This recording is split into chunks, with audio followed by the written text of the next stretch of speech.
Sorry. Pasensya ka na, wrong timing ang pag-alpas ko sa'yo. Parehas tayo nabasa ng ulan. Kasi inalpasan ko na siya mga kasinag. Hayaan po nating maging malaya si pagaspas.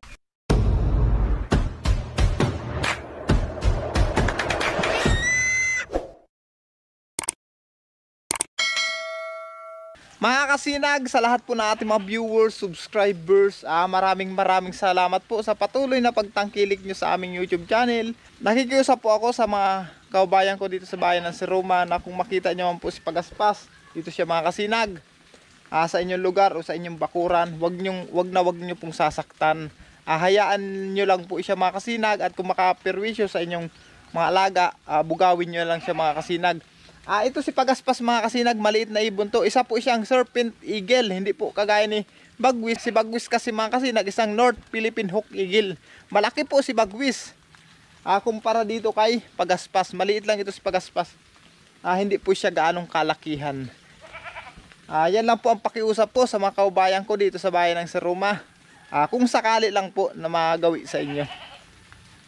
Kasi inalpasan ko na siya mga kasinag. Hayaan po natin maging malaya si Pagaspas mga kasinag.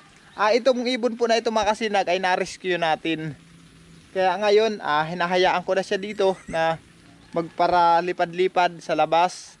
Sa pagkakakulungan niya, bigyan po natin siya ng kalayaan.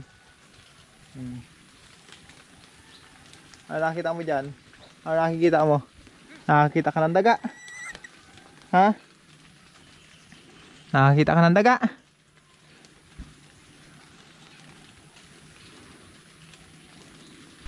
Sorry. Pasensya ka na, wrong timing ang pag-alpas ko sa'yo. Parehas tayo nabasa ng ulan. Wrong timing ang pag-alpas ko kay Pagaspas mga kasinag. Nandito na siya sa labas. I-monitor ko lang ito mga kasinag. Hayaan natin siya para matuto siya mga kasinag mamuhay dito sa labas. Nawala sa loob ng kulungan. Pambihira na yan. Parehas na kaming nabasa. Ang ganda ng panahon kanina, bigla na lang bumugso ang ulan.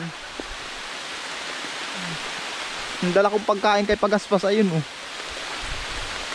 Kakainis na panahon to pagka ganito.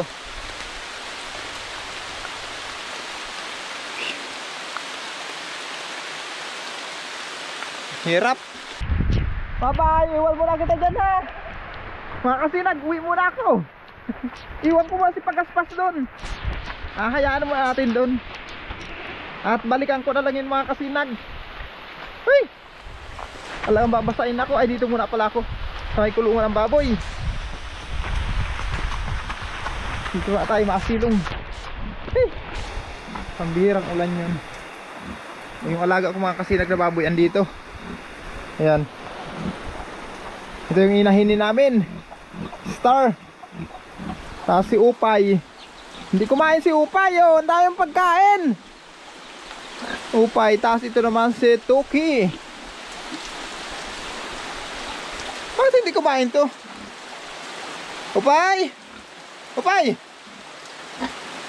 Upay!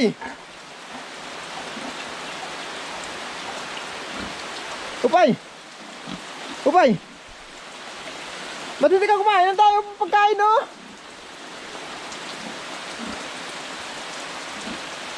Ang tulog. Ba't nakalawit yung dila?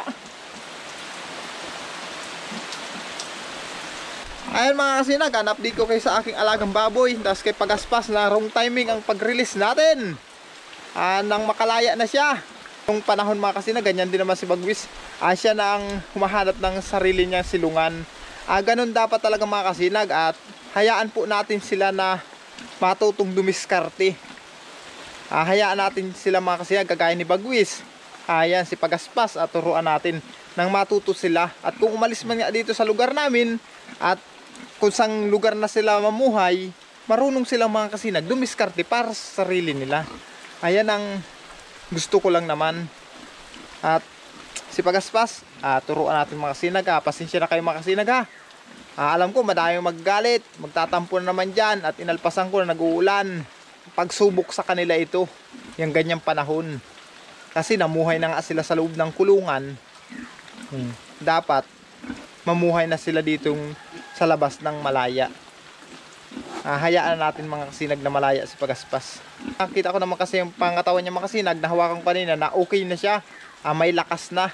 Yung bali na yung sa paa niya, titingnan ko kanina, okay naman. Kaya kaya na niyang mamuhay mga kasinag. Magiging malaya na siya magparalipad-lipad dito. O yan, humulaw na ang ulan. Ayan mga kasinag, humulaw na.